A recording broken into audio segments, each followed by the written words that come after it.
our very own Dr. Gomati Subramaniam ma'am, Professor and HOD of Malabar Medical College, President, Kerala IRIA. She's a National Coordinator of Social Wing.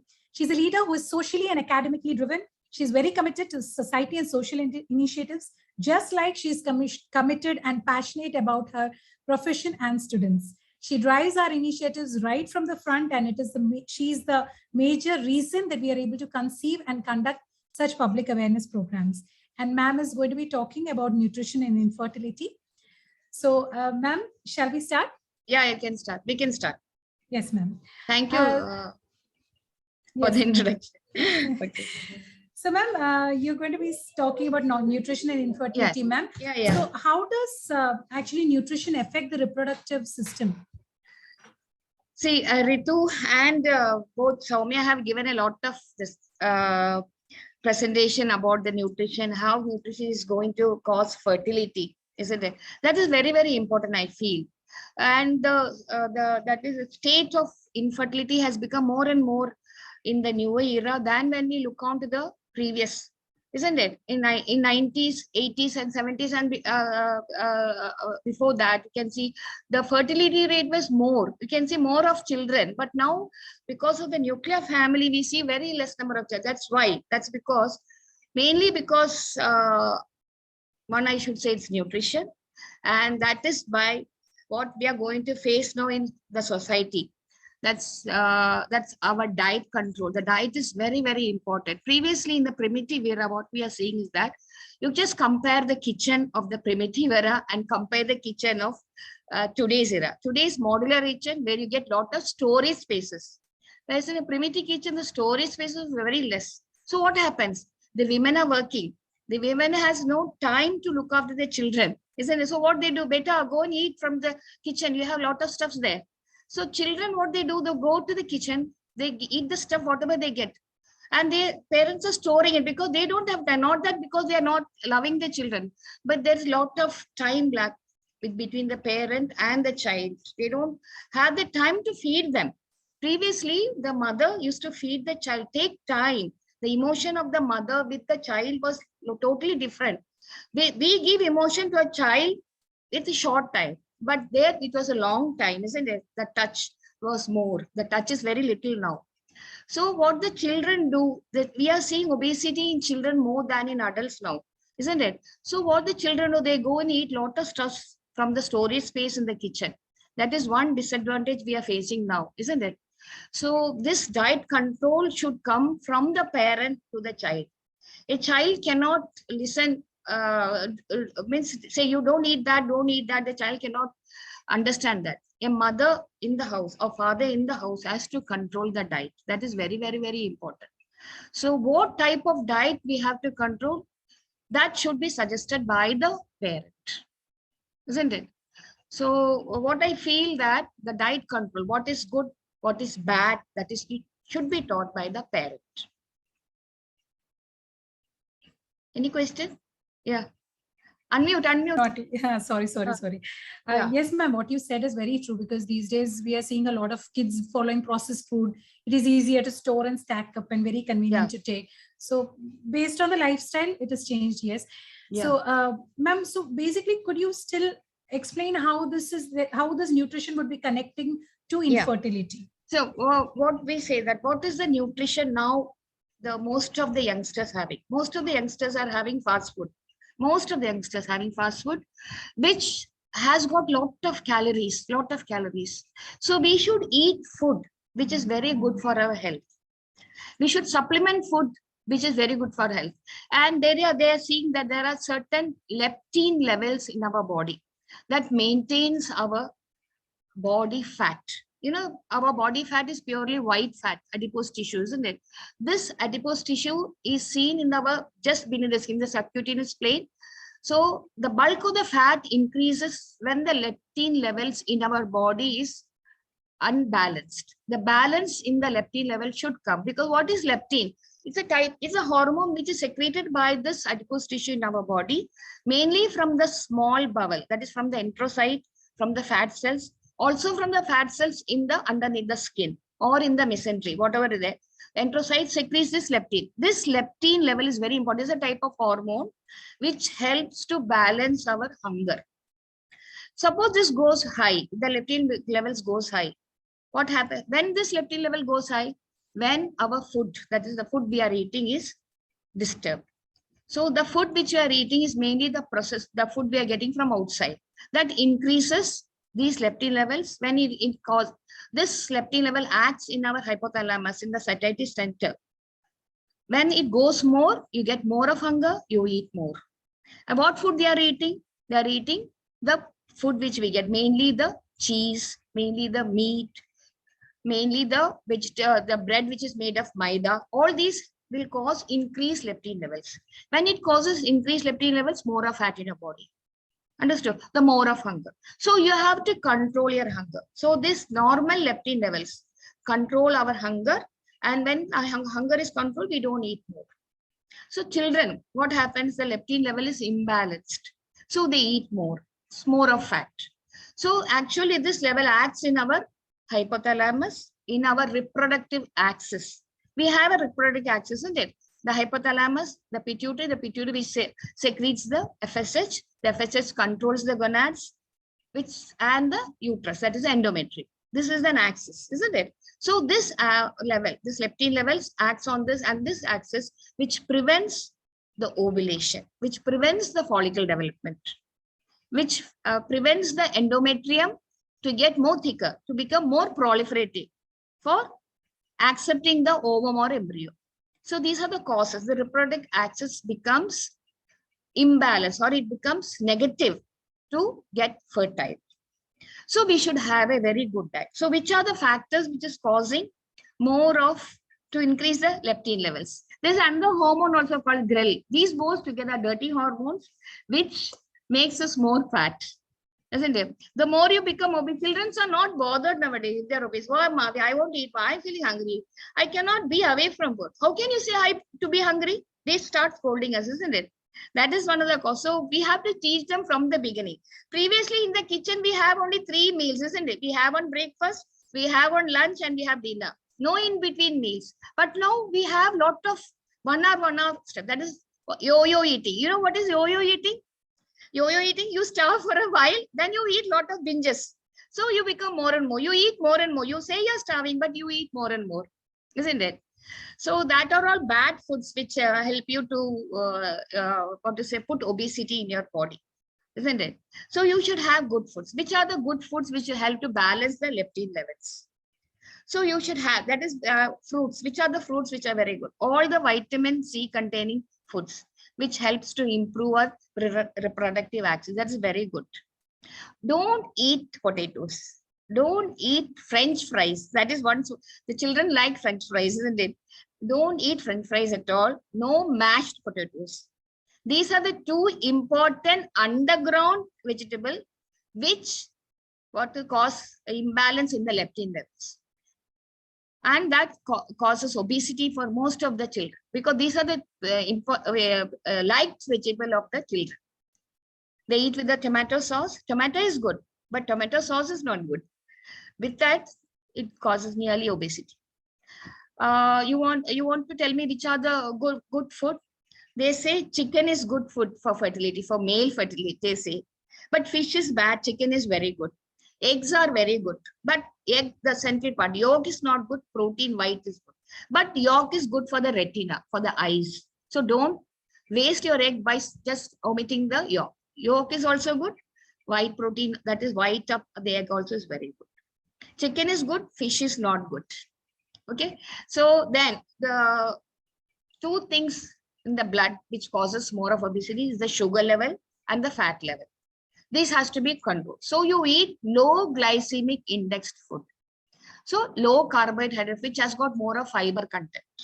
You can eat nuts like ground nuts, but not cashew nuts, because cashew nut produce more of oil. Oil means it's transformed in the liver into fat, isn't it? Then alcohols, that also prevents causes male fertility, infertility. Then any more questions you want to ask? Yes, ma'am. Yes, ma'am. There's quite a few questions I have in mind. Very true. Thanks for listing out the what do you call the food items which are good for us and all. Mm. So, ma'am, basically you mentioned about food. Now, what are the other factors when we sit to list out, which would be contributing to female and male infertility? We heard from Dr. Priya also, but what would be the factors which would be affecting female and male infertility? Female infertility, one main cause for female infertility is overeating, no exercise, then sleepless, that is stress. Stress is very important factor which causes more of leptin levels to go high. Then what to say, as I said, yo-yo eating. Then insulin, that is sugar levels in the body. Then hyperlipidemia. These are all the causes. That's all of you know it. I need not tell it, because all of these causes mainly causes increase in leptin level, which leads to male and female both infertility. So to prevent all this, the best is two. One is control your diet. Control your diet by eating. Avoid underground items. You know what are the underground tubers? All those underground tubers are full of starch.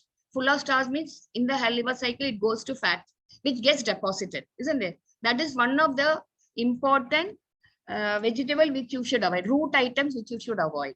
But one root item which is very good for the health is yam. You know what is yam? Yam is chena, which we say in Malayalam, that is chena. That is very good. Only that underground item is very good for health. You can have that, but rest of the underground items very bad.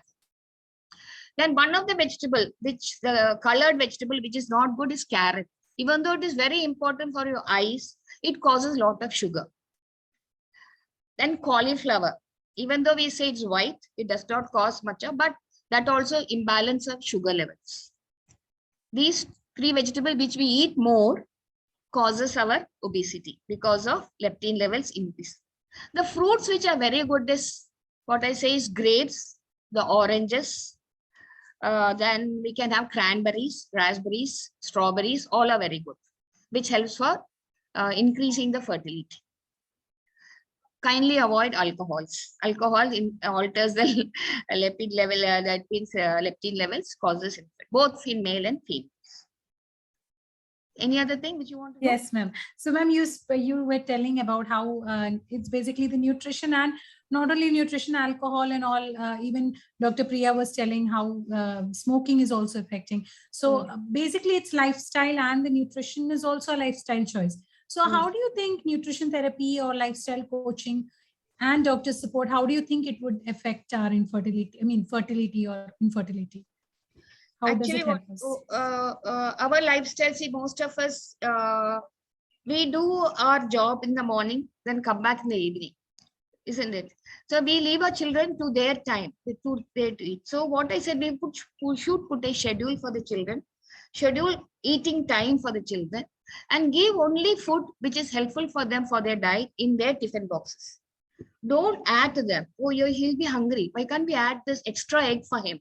Just give. If suppose you want to give one egg, give only one egg. Don't give two eggs. If you want to give him one sandwich, give him only one. So don't give him 2 or 3 sandwiches. So try to control it, because the more you give him, what happens, the more leptin level, he have more of hunger. So try to control this. So hunger will be stabilized. Understood? So you can give him rice, but give him only 1 cup of rice. Don't give him 2 cups of rice, because the additional cup will increase his weight, isn't it? We know we are emotionally in love with the children because, oh, he's hungry, I have to feed him. So what we do, we go on adding their diet, isn't it? We should be strict enough like our old parents. I just remember my parents who never feed us overeating. He just give us in time. They give us only food in time. All eat in the morning, 7 o'clock breakfast, and we have our lunch at 12:30, then have a dinner. We have a cup of coffee in between. No other things we have. But now we have a lot of things to eat. That's a problem. That causes more of, I've seen people doing that, eat more and more. Our yo-yo diet is causing us more of obesity, causing more of infertility among them. I've seen. I Okay. totally agree to what ma'am said. I mean, we kind of indirectly express our love probably by feeding our kids, and that's, like Yeah. ma'am rightly said, is the wrong thing. And I can understand what ma'am said, because I still have the habit of feeding my kid, and my mother-in-law always tells me they don't know when to stop. You should tell them when to stop. Stop. So Yeah. I guess that is something that comes down from seniors, and we should learn to listen to that, So, and yeah. learn to listen when our kids say no. Don't Yeah. Yeah. force feed them. So So my suggestion is that put a diet chart for them. That is very important. You must make them, don't scold your child. I advise you never scold your child or never beat them. You can just give a soft words. The touch of your hand will help your child. They'll say, oh, mother is very kind. We give a soft words to them and say, wow, you eat this. Don't eat that. That'll add your weight. You will get that. So they will listen to us. Children will listen to us. So put a diet chart for them and give a balanced diet and give them a nutrition diet. Suppose they are obese, children should not give, they nowadays teaching is that don't ask a child to exercise below the age of 15 years, because before the epiphyseal fusion, we should not allow a child to do exercise. Only above the age of 20, you are allowed to do exercise. Don't exercise your children, but they can cycle. Don't exercise them. That is, exercise is not good. That's what I heard from some orthopedician telling my granddaughter, because you have to reduce your diet. Instead of doing exercise, reduce your diet. Diet is very important. So balanced diet, as we are doctors, we know what is important, what is not important. So try to put a chart for the morning, for the lunch, and for the dinner, and try to feed them accordingly. Ma'am, that is again something new. I mean, I have always thought that because they are playing and when they do exercise, they compensate for what they eat, is what. So that is again something new. A valid point. When they are having an epiphyseal, I mean, they're having a growth spurt, maybe too much of exercise is not good for them. So, ma'am, I think most of the questions that I thought in my mind was actually something which was overlapping. It is again how the diet Yeah. is influencing lifestyle correction. So, any other associated illnesses that can lead to infertility, ma'am? Yes, there are a lot of, that is first main cause in India is tuberculosis.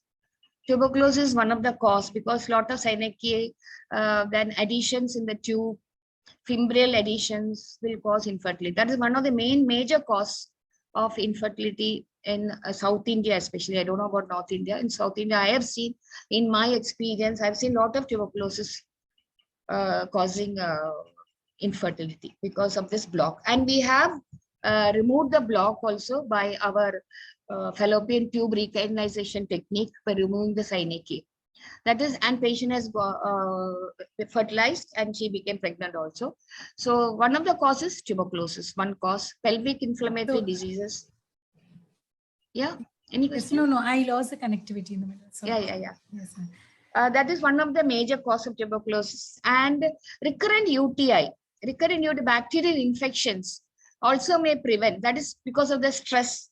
That will prevent. That stress also will cause the reproductive axis to be imbalanced. So that will prevent the ovulation and follicular development also. That is another thing. And mainly diet. Then any other infection coming to mainly tuberculosis. And as you know, many drugs, that is chemotherapy drugs and many other drugs also prevent ovulation, because you know the all other drugs, as doctors we all know, the oral contraceptives and the anti-cancerous drugs. Then anti-diuretic drugs also prevent uh, ovulation and follicle development. So I guess we have touched point on base with not just the nutritional aspect, even other factors that can affect our fertility levels. So I think we have covered most of the things that we had to Yeah. cover. Ma'am, you And want one to say last thing, something? somebody may ask: is there any medicine to control the leptin levels in the body? Still, they are on the way. Actually, this leptin level was discovered only very late. That is in 1994 or somewhere it was discovered, and it can be tested in our routine health checkup. But nobody is doing that. We can do the health checkup because the normal value is around 0.5 nanograms per milliliter, 0.5 to 0.12 nanograms per milliliter, which can come under a health checkup. We can ask the laboratory technicians or the laboratory people to do that. That's very important. And if you ask, is there any drug to control these leptin levels in our body? Yes, there is, called as cholesterol, but that has not come into action now. It is only tested in mice, which will come later into use. But people to reduce their weight, they use metformin, but I feel that is not very good because metformin controls your glucose, which prevents absorption. And some people use ugly boss that to prevent absorption of the carbohydrate from our body to reduce the body weight. But that is only a secondary factor which helps to reduce obesity. But best is to control your diet, do exercise after the age of 20, which I suggest not below the age of 20 years.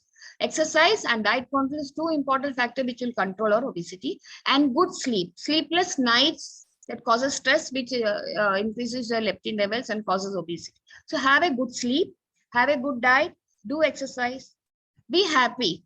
Happiness in your face will help you to decrease. Thank you, ma'am. That was again a very holistic finish to what ma'am was talking about. So rightly what ma'am said, lifestyle and our stress levels are very high these days. So everything is contributing to it. So thank you so much, ma'am. That definitely helped us understand nutrition and lifestyle's role.